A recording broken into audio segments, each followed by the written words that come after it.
Утро на телеканале «Россия» продолжают «Вести Чувашия». В студии Дарья Паскарюк. Здравствуйте. На календаре четверг, 6 июля. Жара в регионе продолжает набирать обороты. Судя по прогнозу синоптиков, сегодня в регионе в тени будет не меньше плюса 30 градусов. Из-за засухи в ряде округов Чувашии введен режим чрезвычайной ситуации. Погода этим летом явно не на стороне аграриев. Под палящим солнцем сельскохозяйственные культуры гибнут, урожай сохнет на глазах. Посевы на сотнях гектарах пострадали в нескольких округах региона. Например, в Урмарском и Янтиковском. Для снижения размера ущерба от чрезвычайной ситуации создаются оперативные штабы. Из-за жары увеличился и риск возникновения природных пожаров и возгораний сухой травы.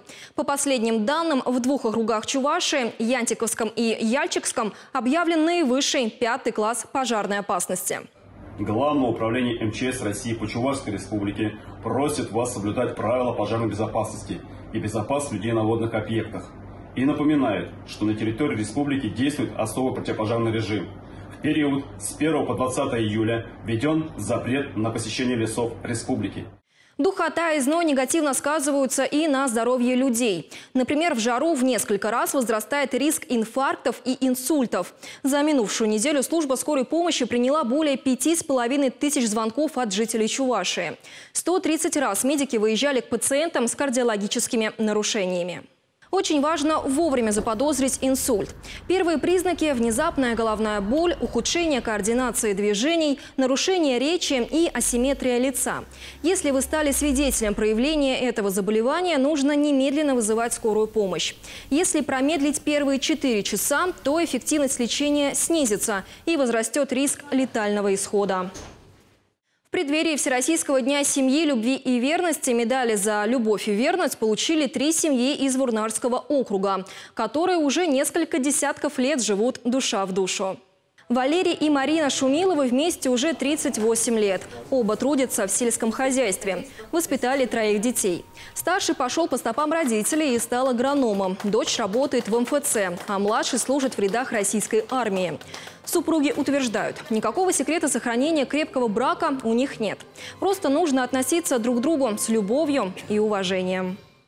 В семье узнаете от любви друг друга, наверное, от уважения друг друга, от понимания и от любви к детям. Сегодня православные верующие отмечают День Владимирской иконы Божьей Матери. По традиции в Чебоксарах состоится общегородской крестный ход. Владимирской иконой святой Гурий Казанский в 1555 году благословил строительство города-крепости Чебоксары. С тех пор этот образ считается главной святыней столицы Чувашии.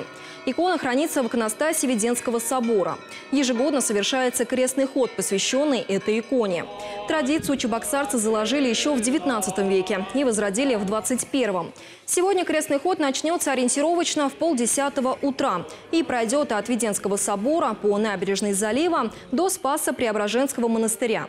Его возглавит митрополит Чебоксарский и Чувашский Саватий. Все желающие могут присоединиться к шествию. Кстати, движение на участках автомобильных дорог, где будет идти колонна верующих, временно ограничат. Таковы вести к этому часу. Желаю вам продуктивного дня. Оставайтесь на телеканале «Россия».